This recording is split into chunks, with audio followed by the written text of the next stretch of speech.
4 expertos van a debatir ahora mismo sobre los nuevos retos y la transformación digital, que así se llama este panel. Evidentemente, lo digital, como decía, está presente pues, en todos los ámbitos de la vida. Incluso ya cuesta creer que es lo que hacíamos hace pues, muy pocos años, sin el teléfono móvil, sin la tablet y estar permanentemente conectados, ¿no?, con todas las redes sociales. Para entender algo más sobre este interesante asunto y sobre este asunto tan de actualidad que además nos afecta a todos, nos acompañan Irene Cano, que es directora general de Facebook para España y para Portugal, Javier Rodríguez Zapatero, que es el presidente de la Escuela de Negocios ISDI y exdirector general de Google España y Portugal, y Javier Zamora, que es profesor asociado del Departamento de Sistemas de Información del IES. Se modera este panel Jon Aristimuño, que es director de informativos de Radio y Televisión Madrid. Por favor.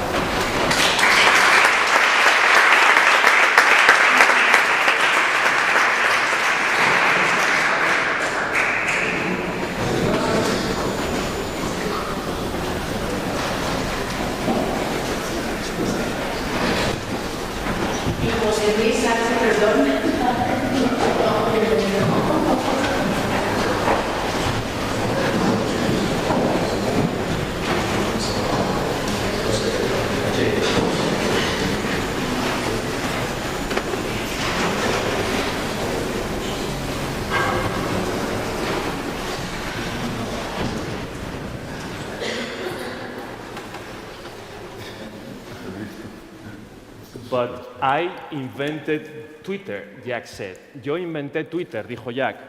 No, you didn't invent Twitter, Ed replied. No, tú no inventaste Twitter, contestó Ed. I didn't invent Twitter either. Yo tampoco inventé Twitter. People don't invent things on the internet. La gente no inventa cosas en internet. They expand on an idea that already exists. Se desarrollan, se construyen sobre una idea que ya existe. Este párrafo, muy buenas tardes y gracias por estar en esta última mesa, last but not least, en esta última mesa del día, me acordé de este libro que habla sobre cómo se creó Twitter, conociendo el claim del día, de la jornada, hablando sobre qué es inventar o reinventar en este Reinventing Spain. Estamos viviendo un momento, desde luego, apasionante. Estamos en plena transición entre dos eras. Hemos nacido analógicos y estamos ya viviendo en un mundo digital. Pero hay tantas cosas que nos están pasando a la vez que es difícil absorberlas todas. Así que yo creo que hoy va a ser una buena oportunidad para al menos tener una fotografía cambiante, pero una fotografía de lo que está ocurriendo. Y mientras este proceso de transformación nos arrolla, todos estos nuevos conceptos están ya en el mundo económico. Aquí tenemos algunos de sus representantes, de quienes están tomando esas decisiones. Nos hablan de mobility, de big data, de cloud, del Internet de las cosas, de la inteligencia artificial, del switching economy, de analytics, de living services. Todo eso ocurre en un país lleno de contrastes. Un par de datos, un par de titulares. España es líder en usuarios de móvil en el mundo, pero al mismo tiempo hay casi 1 millón de microempresas, de empresas con 5 o menos trabajadores que no tienen ni siquiera conexión a Internet. Otro dato. Menos del 4% de las empresas con menos de 10 trabajadores no vende todavía, son los únicos que venden, en Internet. Así que estamos, como os decía, en un momento apasionante, mudando entre estas dos eras analógica y digital, y hoy vamos a tener alguna clave más para aterrizar todos estos conceptos y tener una fotografía un poco más nítida, aunque sea una fotografía cambiante. Estos son nuestros invitados. Muchísimas gracias a los 4 por venir. Rápidamente, Irene Cano, Javier Rodríguez Zapatero, José Luis Sancho, así ya estamos todos, y Javier Zamora. Irene, disparo. Aquí tenemos muchos CEOs, muchos responsables de empresas que tienen que tomar decisiones y les hablamos continuamente de esta transformación digital. ¿Cuál es su papel? ¿Cuál es su capacidad para tomar esas decisiones? Tú eres CEO a tu vez de una de estas grandes empresas, de este gran directorio mundial en España que es Facebook. ¿Lo están entendiendo? ¿Lo están sabiendo hacer? ¿Qué os dicen cuando les aconsejáis? Pues algunos sí y algunos no. Creo que es la respuesta más transparente. Creo que el papel del CEO es fundamental porque una transformación digital consiste en que una empresa tiene que pasar de optimizar para el presente a optimizar para el futuro y ese futuro puede ser 1 año, 2, 10, 20 y desde luego no hay nadie en una empresa que se preocupe por su sostenibilidad a 20 años que no sea el CEO de la empresa. Es por tanto el principal owner de esa transformación y no vale con nombrar un CBO, un CIO, un CTO, un CMO y darle la responsabilidad de la transformación digital. Es él el que tiene que formar a todos los empleados, identificar qué procesos hay que cambiar y acometer esa transformación, que al final es un cambio profundo, es un cambio radical que afecta a personas y afecta a procesos y que no puede hacer solo, pero del cual es el principal responsable. Si os parece, para comenzar la dinámica, hacéis una breve exposición, 4 minutitos cada uno, y luego entramos en el debate.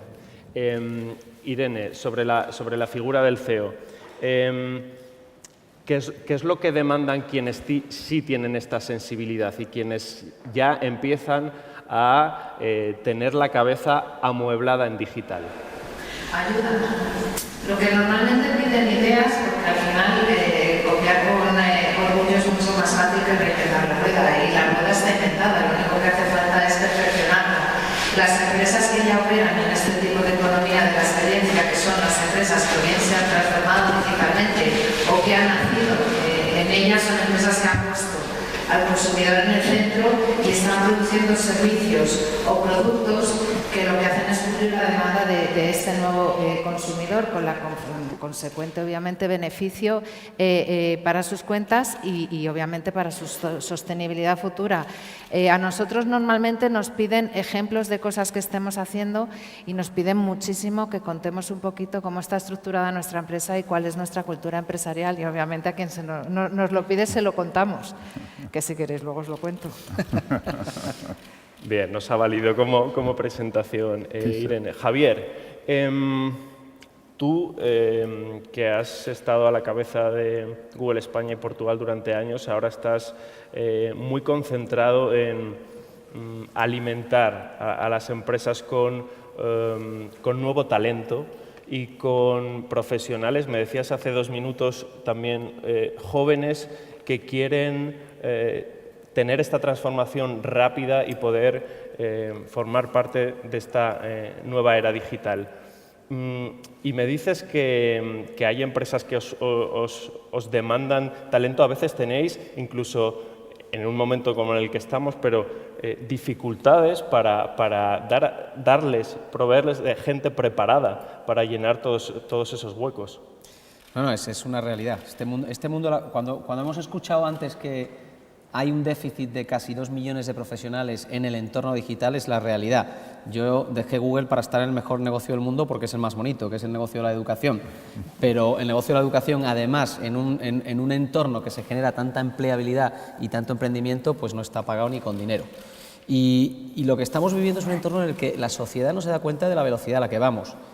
Aquí este magnífico público que tenemos, que está medio dormido porque entre que no ha habido café y la sala esta invita a dormir ahora, yo me gustaría gráficamente explicar este entorno en qué consiste. Podéis mirar a esta sala durante 5 o 6 segundos, podéis ser conscientes de dónde estáis. Estos son mis 4 minutos de introducción, no te preocupes. Me has despertado hasta a mí. No, mirad la sala y hagamos un ejercicio de imaginación. Imaginad que de pronto esta sala se cierra herméticamente. No hay posibilidad de salir de aquí hasta que no nos abran. Imaginaos que casi como una nave espacial, cerrada. Y de pronto vemos una gota de agua que cae de 1 centímetro cúbico. Al minuto caen 2. Al siguiente minuto caen 4. Es decir, se va duplicando el número de gotas de agua que caen cada minuto. Con lo cual, a los 4 minutos tenemos 1, más 2, más 4, más 8 gotas de agua, 15 gotas de agua en el suelo. 4 minutos, no os habéis dado cuenta porque está en la alfombra. Pero os voy a decir una cosa, vamos a palmar.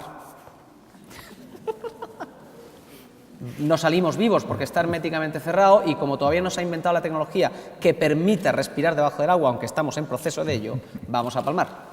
¿Sabéis? Estoy intentando hacer el cálculo rápidamente y creo que lo voy a clavar más o menos. ¿Cuánto tiempo antes de palmar? O sea, ¿cuándo? Alguien que se anime, porque estáis dormidos. ¿Cuánto tiempo antes de morir? No, los techos los tienen muy altos, pero da igual. Vamos a palmar, aunque sean muy altos. 3 horas. Te has pasado. Serían 33 minutos. 33 minutos. Igual son 34, igual son 32, pero por ahí más o menos vamos a palmar. Pero lo importante no es ese concepto. Lo importante es el concepto de que 4 minutos antes, es decir, en el minuto 29, solamente el 6,25% de la sala está llena de agua.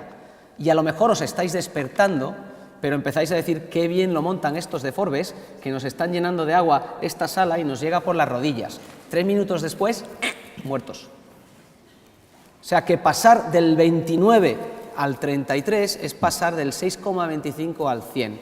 Lo que he intentado ejemplificar es un mundo representado por una curva exponencial. Eso es la transformación digital y esas son todas las transformaciones que vamos a vivir en los próximos años y que vamos a tener que acometer. La pregunta es, ¿como sociedad estamos preparados para ello? ¿Como directivos, como decía Irene, estamos preparados para ello? La respuesta es no.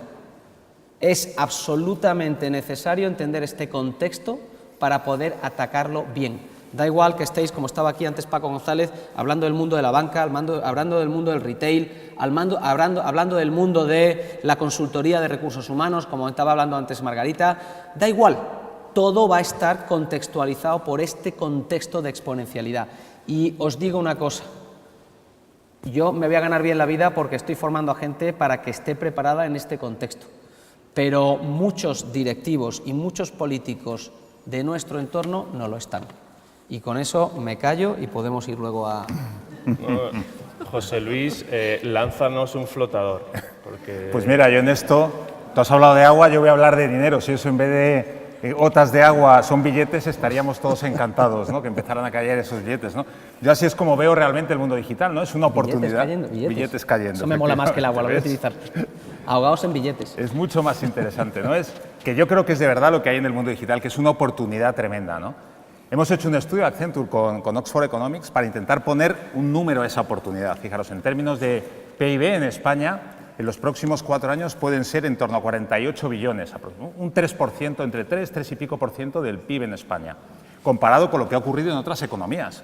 En España vamos en media aproximadamente un 10% por debajo, para que tengáis una cifra en base a este estudio que hemos hecho, respecto a otras economías más avanzadas en capturar esa oportunidad digital. O sea que es una oportunidad para, de verdad, muchos de nosotros avanzar en nuestros mercados, ¿no? Y bueno, está bien como consultor decir una cifra, pero lo más importante, yo siempre digo, es walk the talk, que es, oye, demostrarlo. Y os voy a contar mi experiencia. Y la experiencia, yo soy, como decíais, director general de Accenture Digital para España, Portugal e Israel. Y os voy a contar unas cifras para que veáis la dimensión de la oportunidad. En los últimos, hace 5 años no existíamos como organización. Ahora mismo somos más de 1.500 personas trabajando entre España y Portugal. 1.500 personas, de 0 a 1.500 personas. Pues os doy más datos. De lo que es el negocio que hacemos como Accenture, ya más del 44% de lo que hacemos está relacionado con temas digitales. 44%. Probablemente no, es una cifra que choca, ¿no? Yo cuando lo digo comento. Los ratios de crecimiento que estamos teniendo en nuestro negocio digital, os podéis imaginar, son ratios del 30, 40% de crecimiento. Y en algunas unidades, como las que yo tengo, que es, por ejemplo, la parte de agencia, marketing digital, donde aquí tenéis empresas muy exitosas, nosotros somos la agencia de marketing digital más grande del mundo. Os sonarán otras agencias, la agencia de marketing digital más grande del mundo. Fijaros el cambio que esto se ha producido en 5 años, la oportunidad que para nosotros ha sido. Os digo, sin esta oportunidad digital, desde luego, Accenture Iberia no sería lo que es, ¿no? Muy bien, Javier. José Luis. Javier, José Luis y al otro Javier. Vale. Es que con su nombre y mis apellidos la liamos para. Estamos... Es que estoy todavía traspuesto por lo de los 33 minutos. Ahí. Bueno, Javier Zamora, nos decías, hablaba antes contigo para... Cuando hablas con algunos de estos directivos, personas que tienen la responsabilidad, muchas veces ellos conocen su negocio, tienen este modelo tradicional, pero acuden a vosotros también, como en el caso de Accent, a expertos como tú, para que les ayuden. En ese sentido, requieren y necesitan un cambio cultural en toda la organización. ¿Cómo hacerlo? ¿Cómo les decís y por dónde empezar? A ver, estoy un poco todavía inquieto con el agua cayendo. Espero que podamos salvar al soldado Ryan y a los directivos, ¿no? Luego hay un mensaje positivo. Exacto, siempre hay un mensaje positivo, ¿no? Pero un poco la experiencia que nosotros desde el IES tenemos en el tema digital, y concretamente en España, es que la mayoría de las empresas españolas no nacieron digitales, no son Facebook, no son Google, otras empresas. Son empresas con un acento analógico que de alguna forma tienen que tener en cuenta realizar dicha transformación digital, ¿no? Sí que es verdad que, y coincido con lo que dice Javier, que los humanos, no los directivos, pensamos en términos lineales y se nos escapa totalmente cuando algo va a un ritmo exponencial. Pero no solamente va dentro de la compañía, sino que va fuera del perímetro de la organización. Porque una de las cosas que intentamos explicar a los directivos que no son tecnólogos, que no son ingenieros, es contestar 3 preguntas fundamentales. La primera, el por qué, es lo que decía Javier, esto va a un ritmo exponencial, eso es una tecnología que está en manos de tu mercado, pero también está en manos de tus competidores y por lo tanto tienes que empezar a contestar la segunda pregunta, es ¿qué es lo que cambio? Y la pregunta que se hace a un empresario es si hoy tuvieras que hacer el negocio desde cero, ¿lo harías igual o no? Si la respuesta es sí, que siga cayendo agua, porque no importa, pero generalmente la respuesta es no, y entonces viene lo más complicado, que es cómo en una empresa, entre comillas, analógica, puedo hacer dicha transformación. ¿Cómo hago este cambio cultural? Nosotros solemos decir que necesitamos que los directivos en el área digital sean ambidiestros, que sepan escribir con la mano derecha, porque es la parte operativa de su negocio el día a día, porque tienen que seguir pagando las nóminas, pero a la vez tienen que tener ese espacio para la innovación, para generar esas nuevas competencias que les permitan realizar esta transformación digital. Por lo tanto, es una dicotomía entre ganar y aprender, o en inglés entre el earn y el learn, ¿no? Y entendiendo que eso hay que hacerlo en el contexto de la empresa que uno tiene, ¿no? Cómo voy del punto A a ese punto B. Entonces, que no me ha quedado claro, las 3 preguntas son... ¿Por qué? Sí. ¿Qué? Estas 2 aguantan muy bien el PowerPoint y la tercera es la más complicada, que es el cómo. Porque nosotros podemos explicarles lo que queramos en los centros, pero al final dice, oye, tú, Javier, tienes que conocer a mi consejo de administración. Tú, Javier, tienes que conocer cuál es el entorno cultural que me estoy moviendo. Es decir, cómo podemos crear esa estructura híbrida cogiendo el talento externo, pero también el talento interno que conoce el negocio. Esa yo creo es la pregunta del millón. Y mientras nos hacemos estas preguntas y ver cómo vamos navegando en la barca, Irene, un nuevo concepto, ya no tan nuevo, pero que es absolutamente trascendental para entender en qué momento estamos, y es el móvil. Somos seres conectados, estamos proveyendo continuamente información, las empresas como la tuya las estáis recogiendo y estáis aprendiendo a ser más, a optimizar, a fraccionar, a colocar. Esta batalla que la ha ganado el teléfono móvil sobre otros formatos, ¿hacia dónde va? Pues va hacia mundos todavía más tecnológicos, que son los de la realidad virtual y la inteligencia artificial, a potenciar las capacidades del lenguaje mucho más allá de lo que ahora las conocemos, capacidades visuales y vocales e incluso sensoriales. Nosotros estamos trabajando en hardware y software que permite incluso escuchar a través de la piel, con lo cual la comunicación del futuro va a ser exponencialmente más rápida y exponencialmente mejor. Y el presente es móvil, hasta tal punto que el teléfono móvil ha perdido el nombre para quedarse solamente con el apellido. El móvil es una herramienta que tiene la misma capacidad de computación que en su momento tuvo la computadora que llevó y trajo de vuelta al hombre a la luna, pero que cabe en la palma de la mano y que para cualquier persona es una ventana al mundo. No solamente para las personas que están en países poco desarrollados, una ventana al mundo desarrollado, sino para nosotros que estamos en este mundo, una ventana hacia todo el talento que se va a incorporar desde esas zonas hacia la nuestra. Y nosotros invertimos en toda la tecnología e infraestructuras que están a nuestro alcance para intentar conectar a toda esa parte del planeta que va a suponer un gran progreso para la humanidad. José Luis, esos móviles que están dando información continuamente, nuestra ropa, nuestros vehículos, ese Internet of Things, al final están ahondando en lo que decías, una oportunidad digital y económica, porque están dando tanta cantidad de datos a las empresas que si saben cómo procesarlas, ahí está la clave, ¿no? Bueno, es una de las claves. Efectivamente, este mundo está cada vez más conectado. Yo ya creo que la diferencia entre móvil y muchos dispositivos vamos a empezar a verla más difusa, ¿no? Porque cuando empiezas a tener todo conectado, realmente estás allí donde estés, todo lo que está ocurriendo contigo está sensorizado, da igual mundo físico, mundo virtual, empiezan a mezclarse. Pero los datos, yo siempre digo, es uno de los elementos. A mí, fijaros, cuando hablo de transformación digital, y no es tecnología de inteligencia artificial, cómo utilizo los datos, realidad aumentada, hay muchas tecnologías. Pero de verdad, cuando yo veo las barreras que hay, y hoy en día, para muchas de las compañías que hoy en día están en ese proceso de cambiar sus procesos más analógicos, su tecnología más analógica, claro, veo barreras que no están ligadas a esas tecnologías, veo más barreras. En primer lugar, de creerse esa transformación digital y llevarla al corazón, al core del negocio. Yo estoy cansado de ver y de discutir con CEOs, con comités de dirección, cómo el tema digital lo ven más cercano a la innovación y cómo lo tienen un poco aparte del resto del negocio y no se atreven realmente a llevarlo a que es el corazón de ¿qué? De la captación de sus clientes o del servicing de sus clientes o de sus fábricas.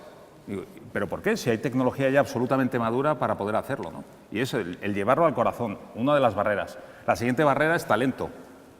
Si la tecnología está, si la dificultad es encontrar gente que luego sea capaz, data scientists, o hablabas de service design, de diseñadores que diseñan esa experiencia, esos momentos de contacto. En marketing digital tenemos nuestros departamentos de marketing más tradicionales, pero que de verdad se basen en datos, en información, para hacer compra programática o aprovechar las grandes herramientas que Facebook o Google nos dan.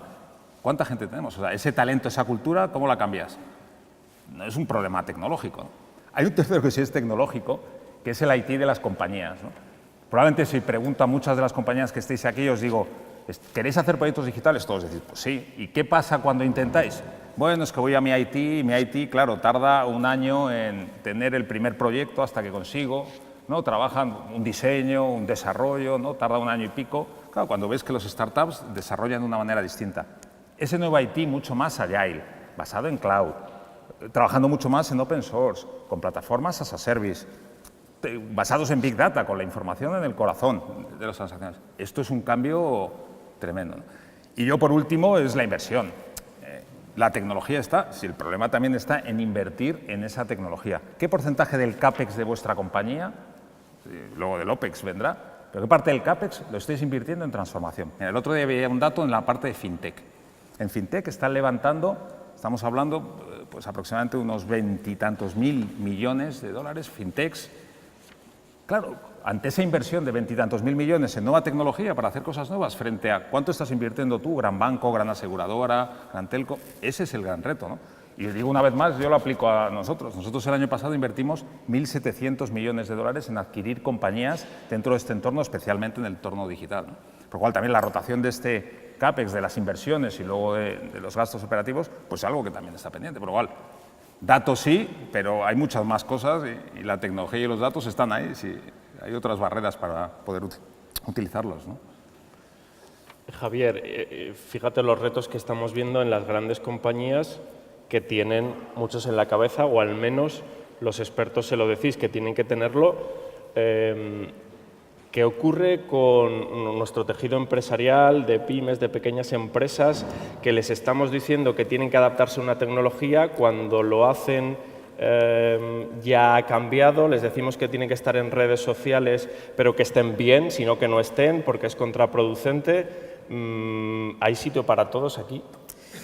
Bueno, yo creo que en este mundo en el que la verdad es que veo lo de transformación digital y le tengo manía y me dedico a eso, porque en el fondo no es transformación digital, es transformación en la era digital, es transformación que es necesaria para un entorno en el que el modelo de demanda está cambiando, porque como se ha comentado hoy durante todo el día, el consumidor quiere las cosas ya.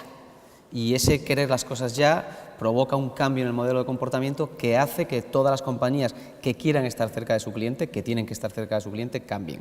Y esto para la empresa pequeña, bajo mi punto de vista, es una ventaja. Tú, José Luis, has comentado varios de los aspectos que hay o que existen para que una empresa se transforme en esta era digital. Por cierto, transformarse es mucho más difícil que crearse desde cero. Y las startups se están creando desde cero con estos volúmenes de inversión, lo cual las hace pequeñas y competitivas. En este mundo en el que hay que transformarse, el criterio darwinista está más de moda que nunca. Es decir, este no es un mundo de los más grandes, sino que es un mundo de los más rápidos. Y yo creo que el mundo de los más rápidos, que se saben adaptar, es un mundo en el que las empresas pequeñas y medianas podrían tener capacidad para crecer rápidamente, abrazando este nuevo entorno digital y este nuevo modelo de demanda.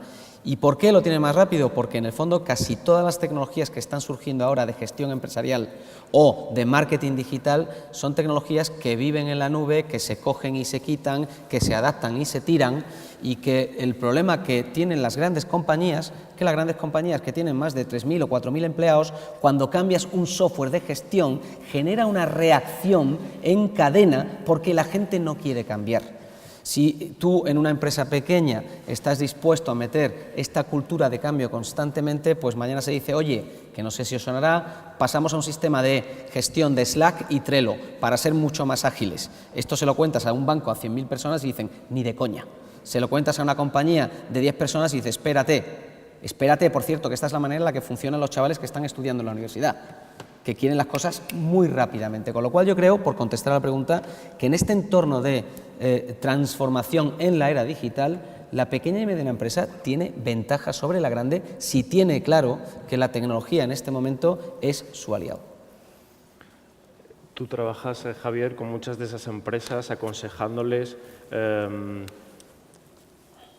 ¿Hay mucha diferencia entre cómo están entrando en ese proceso, cómo están respondiendo a las preguntas que tú les haces que se tienen que responder y quién lo está haciendo bien? No hace falta que me des nombres, pero sí procesos o ejemplos. A ver, cuando empezamos con el tema de transformación en la era digital, hace 8 años... Vamos educando porque así... Hace 8 años los que te escuchaban con gran avidez eran industrias como el host de este medios de comunicación. Lo vivían el día a día, no había que explicarles nada. El resto del mundo decía, hombre, es que está muy bien conocer esto, pero yo vendo producto físico, mi negocio es otro, ¿no? Pero en la medida que esa digitalización, o que lo que yo suelo llamar la densidad digital del mundo, está aumentando, es decir, cada vez más el retail ha entrado, compañías que decían, yo me protege la regulación, cuando hablabas de las fintech, están empezando a ver que, bueno, que esta regulación no va a ser para siempre igual, va a cambiar, y vemos cada vez más que esto está afectando absolutamente a todos los sectores. Sí que es verdad que si tú vas a un CEO, a un directivo de una empresa que no es tecnológica, que no se dedica a hacer tecnología, y le hablas de redes sociales, del cloud, de la nube, de Big Data, bueno, la nube es lo mismo, inteligencia artificial, pero mañana van a ser otras. Entonces, la disrupción no viene por la tecnología, que es importante, es una pieza que está ahí. La disrupción viene precisamente de aquellos directivos que pueden imaginar o rediseñar su negocio gracias a esas tecnologías. ¿Cómo va a ser tu negocio cuando el mundo llegue a esa densidad digital del 100%? ¿No? Eso es lo que... Es decir, es cambiar la conversación. No es una conversación únicamente tecnológica, es una conversación de estratégica y de negocio, ¿no? Para hacer ese cambio. Irene, ¿y qué soluciones en concreto, en cuáles, por ejemplo, estáis trabajando vosotros para aterrizar este tema, que les podéis ofrecer? ¿Por dónde estáis yendo los que estáis en plena innovación en tantos de estos submundos de los que hemos hablado, marketing digital, etcétera? Nosotros tenemos un montón de herramientas que permiten que cualquier empresa, independientemente del tamaño, del lugar en el que opere, de la industria en la que opere y sobre todo, que es lo más importante, del conocimiento digital que tenga, del estado de evolución en el que esté, pueda de verdad entrar en este mundo y a partir de ese momento dar a conocer sus productos y servicios, no solamente en España, sino mucho más allá de nuestras fronteras. Y lo hacen desde las grandes empresas, bancos, telcos, grandes del consumo, retailers, y lo hacen un montón de pymes. En España hay miles y miles de pymes que están utilizando Facebook o Instagram y muchas otras plataformas digitales para dar a conocer sus productos en Argentina o incluso en Estados Unidos. Eso antes era completamente inviable. El precio de hacer una campaña en televisión en Estados Unidos y de poder llegar a la misma audiencia era algo que ninguna pyme se hubiese planteado y era algo que nadie en Estados Unidos le hubiera ofertado a una pyme porque obviamente no hubiera sido rentable. En este mundo en el que estamos viviendo se está democratizando el acceso al marketing y el acceso a la comunicación. Y eso, se me oye, ¿no? Sí. Y eso al final es una garantía de progreso y cualquier empresa, por pequeñita que sea, puede ser digital desde el momento en que quiera y que esté dispuesto a hacerlo. Javier, ¿ibas a decir algo? No, he dicho que sí. El problema es más logístico casi ya que de conocimiento digital, porque tienes que tener obviamente la cadena de distribución necesaria para afrontar este tipo de retos. Pero hoy en día cualquiera se convierte en un experto porque ahí están los tutoriales y ahí están las herramientas y las personas que se dedican obviamente también a formar en ese tipo de competencias. Estamos muy mal, de hecho, en esto, en España. Mal, estamos mal. ¿Por qué? Competencias digitales, aquí se lo pongo en bandeja a los señores que están conmigo en el panel, pero estamos bastante por detrás de nuestros compañeros europeos. Al final, el 23% de los empleados españoles no tiene competencias digitales o no está formado en este tipo de competencias y la media de la OCDE, que me corrijan si me equivoco, creo que está en el entorno del 15%. Y esto ya no es porque ellos no estén formados, es porque no se les evalúa ni se les gestiona en competencias digitales, con lo cual es un círculo vicioso que en algún momento habrá que romper. Las herramientas están ahí y la formación está, simplemente hay que decidir Gracias, utilizarlo. Irene. Luego me invitas a un café. Sí. En este momento en el que tenemos, por lo tanto, las herramientas, las empresas reciben tanta información, procesan tantos datos, también existe el peligro de cómo el cliente cambia, lo rápido que cambia y lo rápido que toma decisiones también en tiempo real conociendo todo esto. Y ahí vamos a la switching economy o la capacidad para hacer esos cambios. José Luis, ahí, en esa gran oportunidad, hay que hacerlo muy bien. Hay que hacerlo muy bien porque el cliente, tan rápido como entra, se nos va. Así es. A mí me gustaba el otro día, veía bueno, un reto que ha habido para el coche autónomo y la Universidad de Alicante han ganado un premio, ¿no? Lo hacían Didi con, bueno, uno de estos hackatones que hay, ¿no? Y lo ha ganado una persona, era mundial, y lo ha ganado Alicante. Y me encantaba porque él decía, aquí el mundo digital, lo que hay que acostumbrarnos, y decía el caso de la visión de los hombres y las mujeres y la visión de las moscas, dice, es que hay que aprender en este mundo digital a ver como las moscas. Es decir, tú intentas cazar una mosca y efectivamente detecta el movimiento con sus ojos, pues con una velocidad, con muchísimos más frames por segundo de lo que puede calcular el ser humano, ¿no? Esa es la evolución que hay realmente en el mundo digital. Tenemos que acostumbrar a nuestras empresas a empezar a reaccionar, a tener tecnología, a tener procesos que pueden reaccionar en muchísimo menos tiempo. Y os pongo ejemplos muy claros y muy concretos, ¿no? Y lo decíais antes, bueno, ahora accedo a un site y de repente me persigue un anuncio por todos los sitios, ¿no? Claro, lo que se está produciendo, no sé si conocéis el real-time bidding, pues muchas veces cuando tú accedes al periódico y te ponen ahí un banner, ahí lo que se ha producido es una subasta en tiempo real. Para que veáis lo que es eso. ¿Qué quiere decir una subasta en tiempo real? Pues ahí había de repente yo que estoy navegando con una cookie, que todos la conocéis, ¿no? Lo de la cookie, y de repente alguien dice, aquí hay una cookie que va a visitar este site. Y un montón de software pujan y el que más paga se lleva a poner el anuncio que decide. Y tú no te enteras, tú has hecho aquí clic y te sale. Fijaros la tecnología que hay que tener y el marketing que hay que tener para eso, porque tienes que tener la tecnología para poder pujar, para entenderlo, para entender esa cookie, cuánto vale, qué conversión puede tener, si te interesa o no, perfilar esa cookie, decir, oye, me interesa, es un tipo de cliente. Fijaros la tecnología para poder reaccionar. Pues como esto, en todos los ámbitos digitales, y os pongo otro caso de industria. Nosotros ahora hablabas de realidad aumentada. Pues una de las tecnologías de realidad aumentada es poner a los trabajadores unas gafas donde tú puedes ver las famosas Google Glass, pero más profesionales, ¿no? Dejadme decirlo así. Para que un trabajador, por ejemplo, si estoy montando aviones, yo no monto aviones todos los días, van con un manual así de instrucciones donde en función de la tarea que tengan que hacer ese día, pues tienen que seguir una serie de instrucciones. Claro, esto con realidad aumentada que te geoposiciona dentro del avión, te va diciendo dónde tienes que poner el siguiente remache del asiento. Fijaros la productividad que hace para que podamos dedicar trabajadores para otras funciones, ¿no? Yo os pongo ejemplos, estos son de realidad. Es que tenemos que acostumbrar a nuestras empresas que sean así y nuestra tecnología debería estar preparado para eso, ¿no? Javier, entonces, para los responsables de empresas que están aquí o de recursos humanos, saben que tienen que responder a todas estas preguntas, saben que tienen que empezar a pensar en digital o seguir pensando en digital a esta velocidad. Necesitan saber cómo y quién les va a ayudar.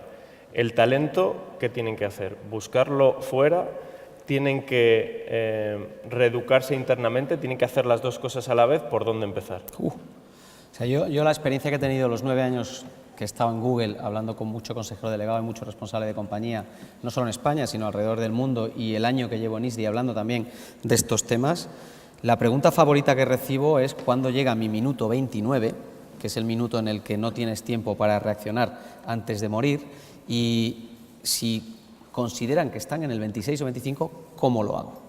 Yo creo que aquí se han tocado aspectos que conviene resaltar. Es decir, primero tiene que haber convencimiento del equipo directivo a lo más alto. Convencimiento de que esta era digital está.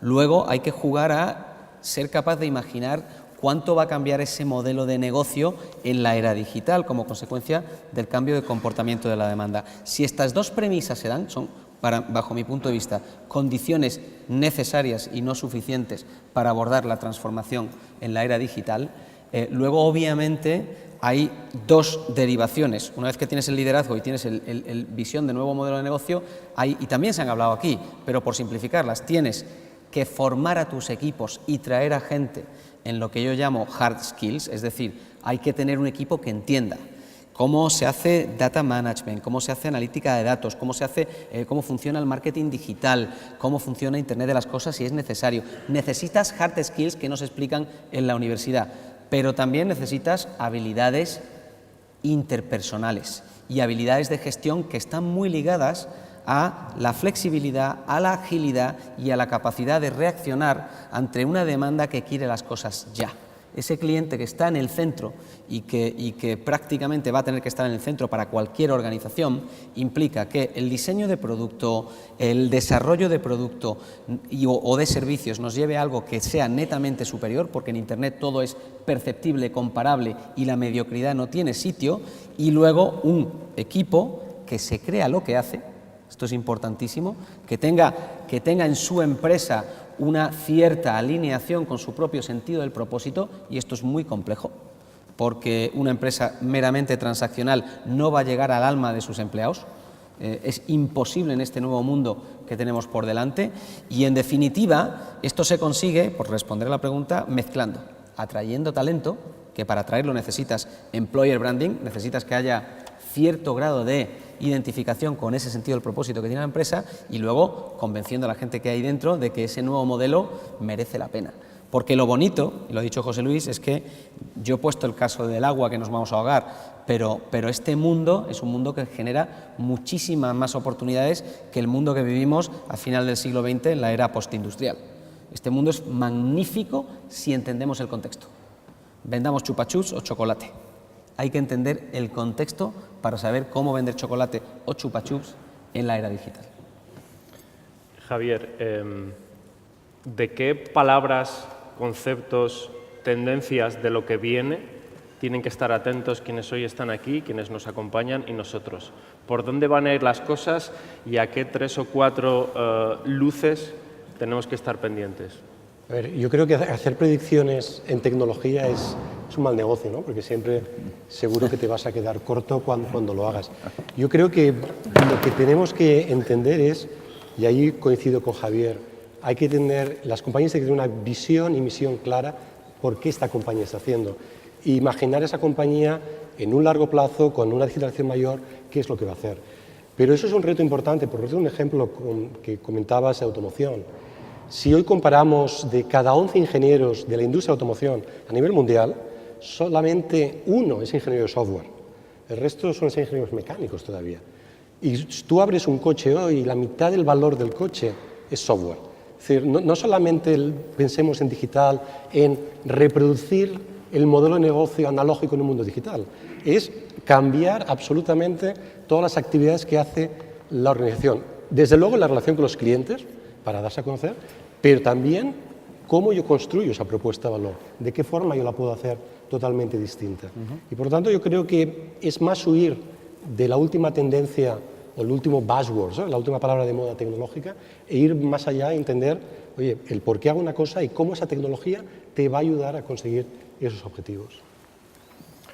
Irene, en estos conceptos globales y que muchas de las palabras que hemos hoy tratado aquí se conocen en lo que decíamos, en los consejos de administración, en los departamentos de marketing, ¿qué sitio hay para lo local, para la cercanía? Vosotros que conocéis muy bien a cada uno de vuestros usuarios, que tenéis tanta información, ¿cómo es de compatible eso global con eso local, lo cotidiano, a lo que el usuario, el potencial cliente acude? ¿Cómo se puede combinar?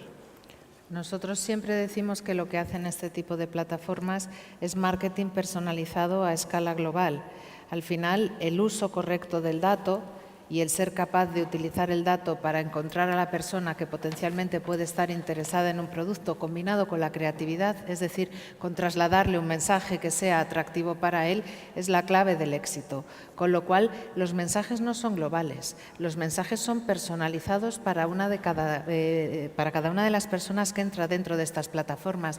De hecho, por poner un ejemplo muy fácil, un muro de Facebook es distinto para cualquiera de las personas que estamos aquí, porque ves noticias o mensajes publicitarios o mensajes institucionales de aquellas marcas, de aquellas autoridades, de aquellas instituciones o de aquellos amigos o familiares que sigues. Con lo cual, la personalización es infinita. El secreto es que tú no te das cuenta, porque obviamente te está aportando valor. Bueno, chicos, sabemos que vamos a morir ahogados, No. pero estamos juntos. Si nos damos cuenta, Tenemos tiempo. si nos damos cuenta, no vamos a morir. Nosotros estamos más arriba, ¿eh? Es verdad. Hemos ganado Esa es 3 minutos. Esa es la primera ventaja. Bueno, muchísimas gracias por habernos dado más claves para tener una fotografía más nítida, esta fotografía cambiante, pero tan apasionante en este momento de transformación tan apasionante entre dos mundos que estamos viviendo. Muchísimas gracias. Gracias.